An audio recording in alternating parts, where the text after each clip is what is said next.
ሰላም ቤተሰቦች እንዴት ናችሁልኝ? ሰሞኑን ሲናፈስ የነበረ አንድ መረጃ ነበር። ታዲያ እሱ ምንድነው?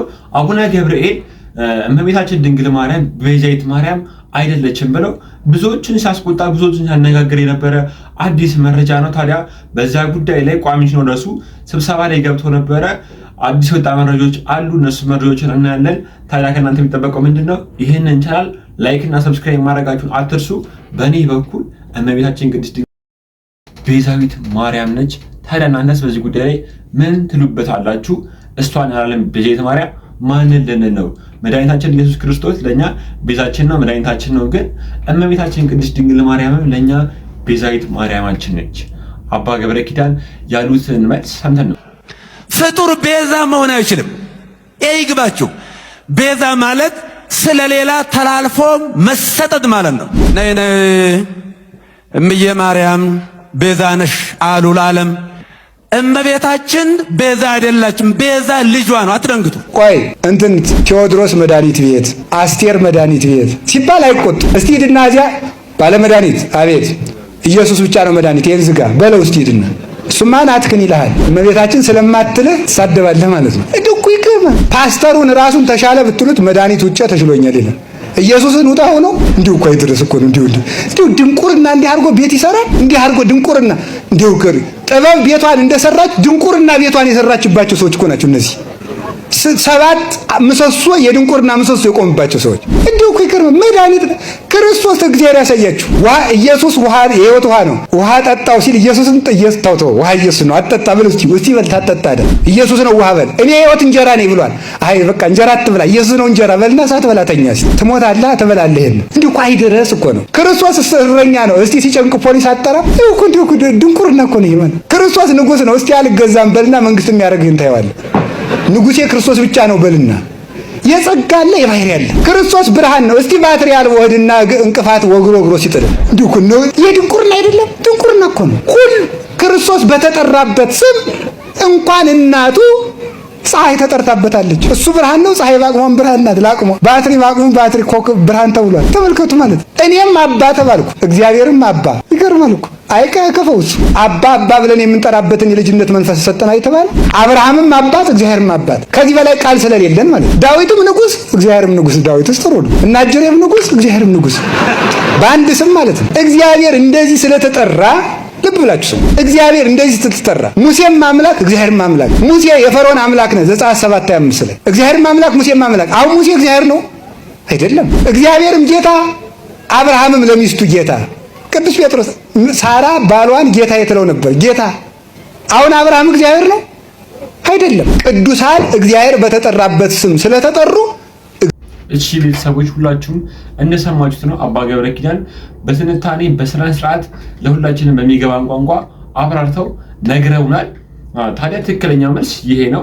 ሁሉም ሰው ለቤቱ ሌላው ይቅርና እንኳን ያው እንደሰማችሁት ነው ማለት ነው። ንጉሶች እንኳን ጌታ ይባላሉ። አንዴ ታዲያ ለምንድን ነው እመቤታችን ቅድስት ድንግል ማርያም ጋር ቤዛዊት ማርያም ነሽ የሚለው ቃል ለእሷ ብቻ ሲሆን ነው ሁሉ ነገር? ቆይ እነዚህ በሉ እኔ በጣም ነው ሰሞኑን የተሰማኝ በሰማሁት ነገር። ታዲያ እናንተስ በዚህ ጉዳይ ላይ ምን አይነት ሐሳብና አስተያየት ተጡበታላችሁ? እስኪ ያላችሁን ሐሳብና አስተያየት ኮሜንት ሴክሽን ላይ ጻፍ አድርጉልን። ወደ ኔክስት ቪዲዮ ይድረስ ለቤተ ክህነት ፍኖተ ጽድቅ የተባለ ድርጅት እዛ ላይ የሚቀርቡ ዝማሬዎችም ስብከቶችም እኔም ብቻ ነው የማይጥሙኝ፣ በጣም የሚቀፉኝ። እኚህ ሰውዬም ሄደው ፍኖተ ጽድቅ ላይ ነው ይህንን ስብከት የሰበኩት። ማርያም ቤዛዊት ዓለም አትባልም ብለው። ቤተሰቦች የምትስማሙኝ ከሆነ አዎ እንስማማለን በሉ። በጣም መጣራት ያለበት ድርጅት፣ እኔ ሁሌም የሚቀፈኝ ድርጅት፣ እግዚአብሔር ምስክሬ ነው። ትክክል። አሬ ነገር ሊጠና ይገባል። ፍኖተ ጽድቅ የሚባለው ድርጅት ብዙ ጊዜ ካያችሁት የዝማሬ ፕሮግራሞች ሲዘጋጁ፣ የተለያዩ ፕሮግራሞች ሲዘጋጁ አዳራሽ ውስጥ ነውና እኔም ሳይው ብዙም ደስ አይለኝም። ይህ የኔ የግል ሐሳቤ ነው። እናንተስ በዚህ ጉዳይ ላይ ምን አይነት መልስ ሰጡበታላችሁ? ግን እንደ ሐሳብ እኔ እዚህ ፕሮግራም ላይ የቀረቡ ነገሮች በሙሉ ሳያቸው ትንሽ ለኔ ከበድልኛል። ምናልባት እነ ዘማሪ ቴዎድሮስ ምናምን እንጂ ልብሴ የምትረጋጋው። በተረፈ እኔ እንደውም ሌላ ቦታ አዳራሽ እያየሁ ነበር ይመስለኝ። ብቻ ከባድ ነው። እሺ ቤተሰቦች እስኪ በአንድ ወቅት አቡነ ናትናኤል ያሉትን ስለ ቤተክርስቲያን የተናገሩትን መልስ ሰምተን እንመለስ። ቤተክርስቲያን የነገሌ አይደለችም። ይህንን የሚያነሱ ሰዎች በራሳቸው ፍላጎት ቤተክርስቲያኒቷን በግድ ወስደው የነገሌ ለማድረግ የሚፈልጉ ምኞት ያላቸው ሰዎች ናቸው ይሄንን የሚያራግቡት እንጂ ቤተክርስቲያን ልትሆንም አትችልም። የነገሌ ብሔርም ልትሆን አትችልም። ክርስቶስ ብሔርም የለውም፣ ሰማያዊ ነው። እኛ እኮ ሀገራችን በሰማይ ነው የምንለው እኮ ትምህርታችን እኮ በሰማይ የነገሌ ብሔር የሚገቡበት የነገሌ ብሔር የሚቀሩበት አይደለም። እንደ ርስት ለነገሌ ሰፋ አድርገን ለነገሌ አጥበን የምንሰጠውም አይደለም። ሀገራችን በሰማይ ነው፣ አቅጣጫም የለው። የኔ ናት ቤተክርስቲያን፣ ያንተም ናት፣ የሁሉም ናት ቤተክርስቲያን። በሁሉም ቦታ የሁሉም ናት ቤተክርስቲያናችን። አቡነ ናትናኤል ሁላችንም እንደሰማነው ነው። ቤተክርስቲያን የሁላችንም ነች። ቤተክርስቲያን እኛ ኃጢአት ማጉደፍ አንደበታችን እንኳን አፋችንን ሞንተን ልንጠራት ማንችላት ቤተክርስቲያን ነችና ሁሉም ሰው እንደመጣለት እንደፈለገው መጥቶ የሚዘልፋት እንደፈለገው መጥቶ የፈለገውን ነገር የሚናገርባት ሃይማኖት አይደለችም ቤተክርስቲያንና እባካችሁን ምዕመናን ለምናወራው ወሬ እንጠንቀቅ። ምክንያቱም ከኛ የተሻለ ብዙ እውቀት ያላቸው አባቶች አሉና በዚህ ዘርፍ ሁሉም ሰው የፈለገውን መልስ ይሰጣል፣ የፈለገውን ነገር ይናገራል። ግን ቢያንስ አባቶች የሚሉትን ነገር እንስማ። አሁን አቡነ ናትናኤል ያስተማሩን ትምህርት በጣም የተለየ ነው። የእሳቸው በረከት ይደርብን ቤተሰቦች። እሺ ቤተሰቦች፣ ድንግል ማርያምን ይዞ የሚያፍር የለም፣ ሁላችንም የምናውቀው ነው። ታዲያ በዚህ ጉዳይ ላይ አንድ እህታችን የተደረገላት የግል ተአምር አለ። የተደረገላትን ነገር ሰምተን እንመለስ። ድንግልን ይዞ የሚያፍር የለም። እኔ ነግሬያቸዋለሁ። ማደጎ ቤት አድጌ ጴንጤ ቤት አድጌ ኖርኩ ልጅ ነኝ። እኔ እንኳን ድንግልን እንዴት እንደሚለመን እንኳን አላውቅም። እውነት መልአክን እንኳን ለምኜ ተደረገልኝ ልጅ አይደለም። ዛሬ ግን ተደረገልኝ። ድንግል ታረጋለች፣ አታሳፍርም። እህት ወንድሞቼ፣ ድንግል አታሳፍርም። አይዞሽ፣ አታሳፍርም። እናንተ ብቻ ቀን ሁኑ፣ እውነት ቀን ሁኑ። እኔ ምንም አድርጌላት አይደለም፣ ግን እሷ ቃል ኪዳኗን ጠበቀች። አያችሁ፣ እኔ ልጄ ቃል ኪዳኔን እጠብቅልሻለሁ፣ አሳይሻለሁ አለችኝ። ቤተሰቦች፣ እንዴት አንጀት የሚነካ ንግግር ነው የተናገረችው እህታችን። ድንግል ማርያም አታሳፍርም። እመቤታችን ቅድስት ድንግል ማርያም ጠይቀናት ያላደረገችን ነገር ምን አለ? ቤተሰቦች እንዲህ ያለቀሰች ስትናገር የምር በጣም ነው ውስጥ የተነካው። በፈጣሪ ስም እባካችሁን ይህን ቻናል የምትመለከቱ ሰዎች ካላችሁ ድንግል ማርያም የልባችሁን ታሳካላችሁ። ድንግል ማርያም ያሰባችሁትን ነገር ትፈጽምላችሁ። ሌላ ምንም የምላችሁ ነገር የለም። ይህንን ቻናል ላይክ እና ሰብስክራይብ ማድረጋችሁን አትርሱ። የድንግል ማርያም ልጆች ሁኑ። ወደ ኔክስት ቪዲዮ አሉ። ግን አቡነ ገብርኤል ማን ናቸው? ብፁዕ አቡነ ገብርኤል ማን ናቸው? ክብርነቶ በረከቱ ይደርብንና አምናት ዝሎታል ሰኔ ግንቦት እርክበ ካህናት ሊደርስ ሲል የእርክበ ካህናት ላይ ድምጽ ተቀርጾ ወጥቶ ነበር። በርሶ ነበር የወጣው። የአዲስ አበባ ካህናቶች ሽያጭ ላይ ናቸው የሚል ቪዲዮ፣ የድምጽ ቪዲዮ እና እየሳቁ ብፁዕ አቡነ አብርሃምን ሲናገሩ እናስታውሳለን። እና አዲስ አበባ ላይ ለኢትዮጵያ የሚበቃ ነው እያሉ አጠገቦ ካሉት ጋር በድምጽ ሪከርድ አድርገው የለቀቁት ቪዲዮ ነበር አውጥተው ለሰው። እርሶን የቀረጹት እናውቃለን። ያኔ እናውቃቸዋለን፣ ግን አንናገራቸውም ብለን የነበርነውን እንናገራለን። የተናገሩበት ቦታ ደግሞ የት ነው መስሉት? ሙስሊሙ ጴንጤውም ተሐድሶውም የቆመበት መድረክ ላይ ቆመው ነው የተናገሩት። መምህራነ ወንጌል ሰባኪ ናቸው፣ ጳጳሳት ባራኪ ናቸው። እርሶ የወጡበት መድረክ ይህንን ይመስል ነበር። አምናና ካቻምና መነጋገሪያ ነበር በጣም።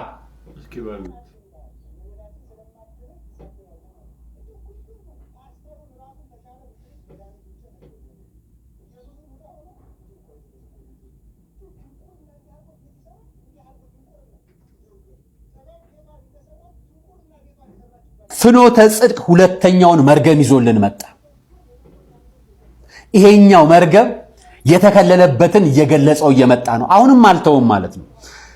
ይሄ ልጅ ከዚህ በፊት እንዲህ ቢል ሲያወጡት ነበር። ከፍኖተ ጽድቅ ጀርባ ያለው ማንነት ይሄ ነገረ ቅዱሳንን ነገረ መላእክትን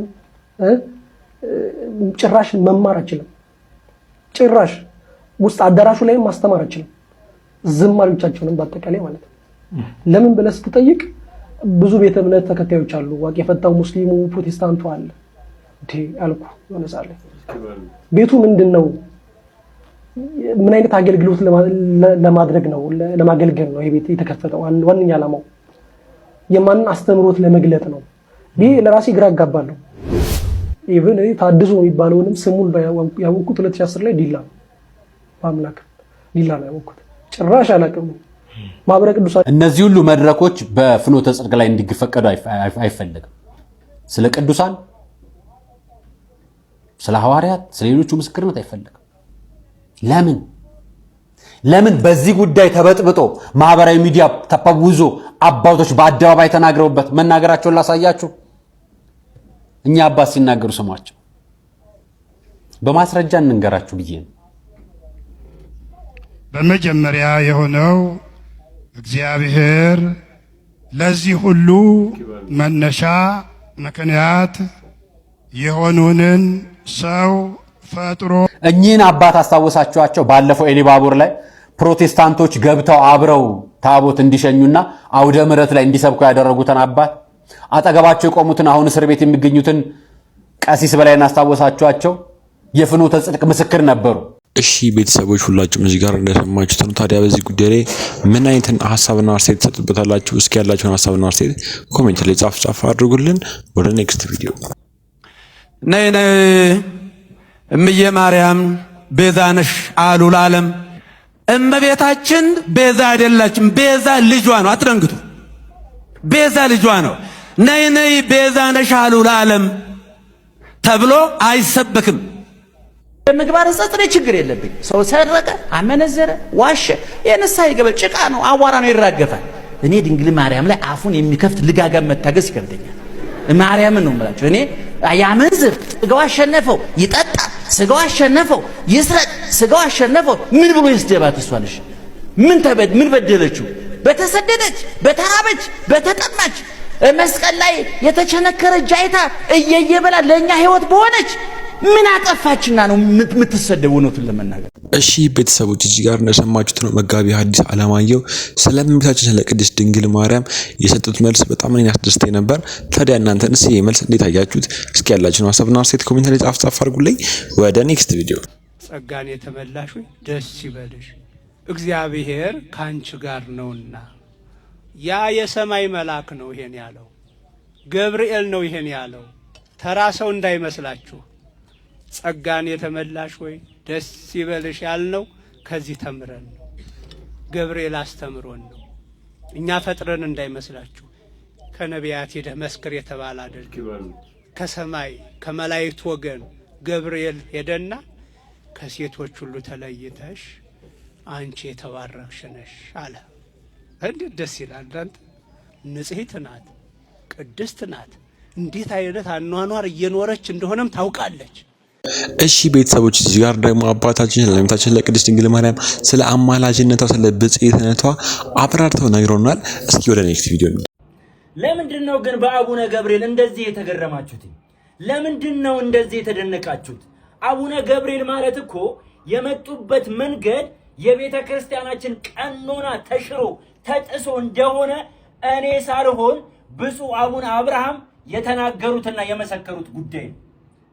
ነገር ግን ያነሱት አጀንዳ ጥያቄ የፈጠረባችሁ ሰዎች አንድ ነገር ግን አስረግጠን ልንነግራችሁ ወይንም ደግሞ ልናስረዳችሁ እንሻለን እንወዳለን። ለምሳሌ እኛ ኦርቶዶክሳውያን ባለማህተቦች ለአምላካችን ለጌታችን ለመድኃኒታችን ለኢየሱስ ክርስቶስ ስግደት ስንሰግድ በዚህ መልኩ እንሰግዳለን። ልብ በሉ። ለወላዲተ አምላክ አምላክን ለወለደች ለድንግል ማርያምም ስንሰግድ በተመሳሳይ መልኩ በዚሁ ልክ ደግሞ እንሰግዳለን። ይህ ብቻ አይደለም፣ ለጻድቃን ለሰማዕታትና ለመላእክት በዚሁ ልክ እንሰግዳለን። ነገር ግን ሰገድን ማለት ልባችን ላይ ለአምላክና ለጸጋ እንዲሁም ደግሞ ለአክብሮት የምንሰግደውን ስግደት ግን ልባችን ላይ ነው ያለው። ስለዚህ እመቤታችን ወላዲተ አምላክን ቤዛዊት ዓለም አልናት ማለት የክርስቶስን ቦታ ሰጠናት ማለት አይደለም። ነገር ግን በዚሁ አጋጣሚ ይህንን መልእክት ግን አድርሱልኝ ሁላችሁም ማለት ነው። ገብርኤልን የምናውቀው መላእክትን ሲያረጋጋና ሲያጸና ነው። አቡነ ገብርኤልን የሚያክል ትልቅ ስም ይዘው አያምሱ፣ አያናውጡ፣ አጀንዳ አይፍጠሩብን። በዚሁ አጋጣሚ ግን ሌላም ነገር የምጨምረው ነገር ይቺ አማናዊት፣ ንጽሂት፣ መንፈሳዊት፣ ዓለም አቀፋዊት፣ ሐዋርያዊት የሆነች ቤተክርስቲያን ሊቃውንቶች አላት።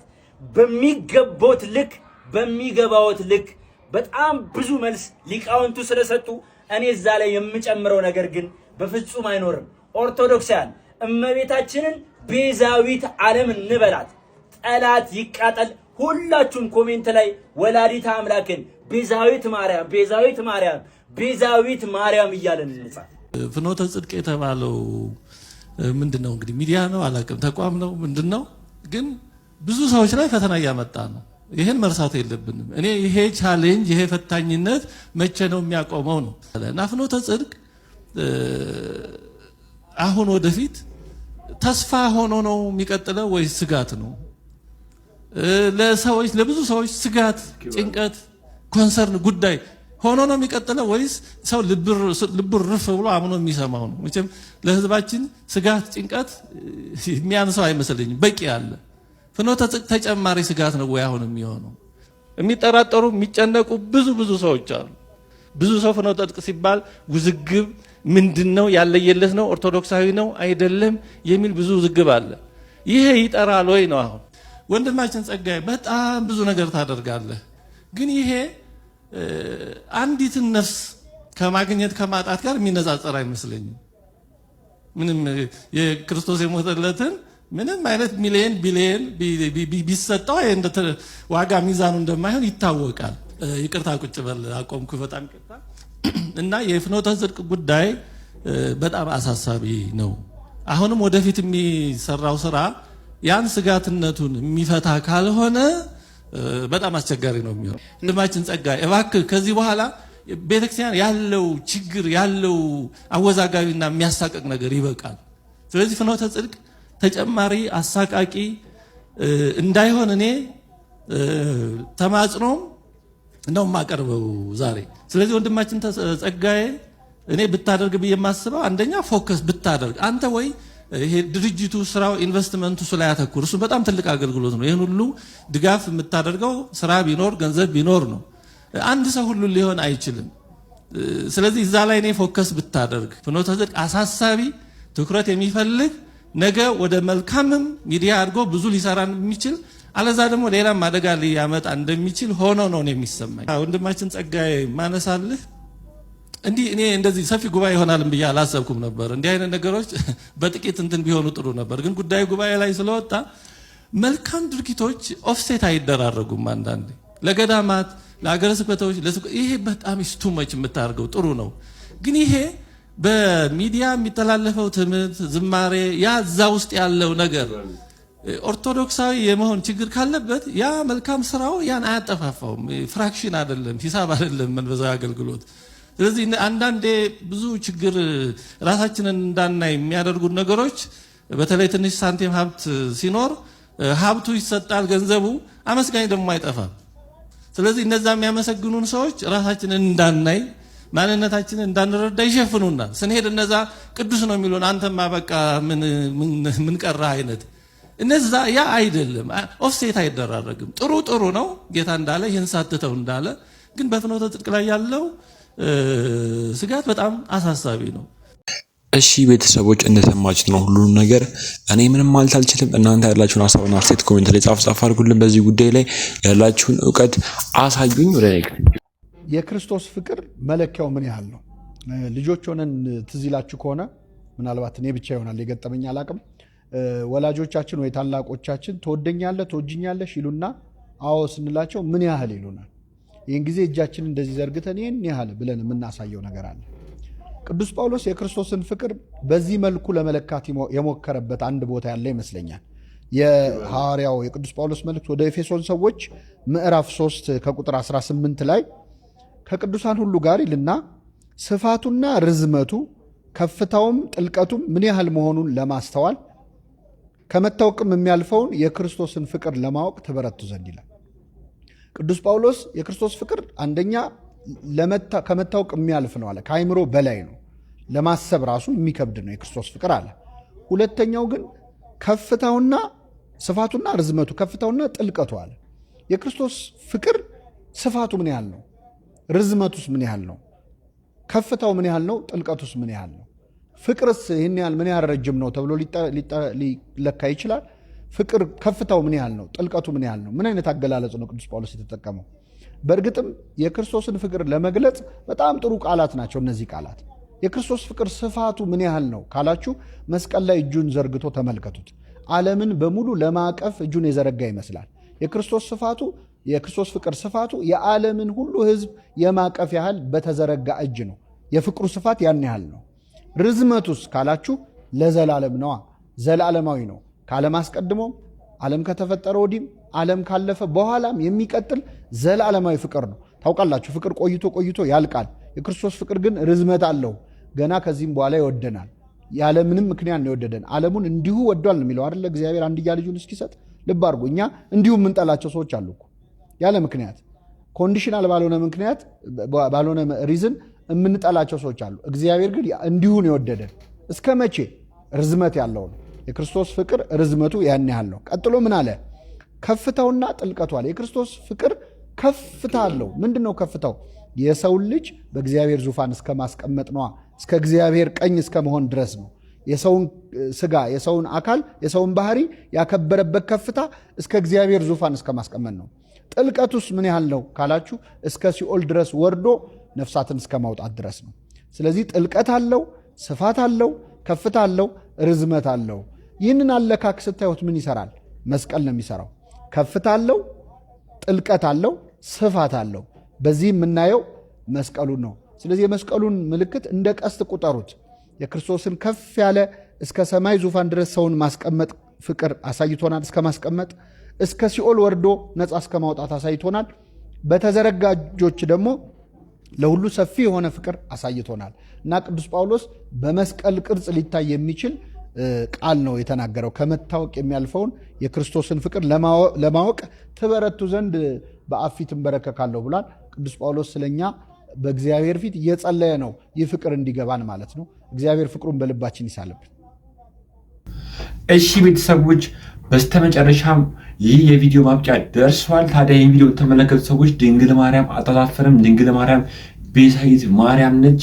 ድንግል ማርያም ይህንን ቻናል ላይክ እና ሰብስክራይብ ማድረጋችሁን አትርሱ። በቀጣይ እስከ ጋር ደርስ ይመቻችሁ። ባይ ባይ።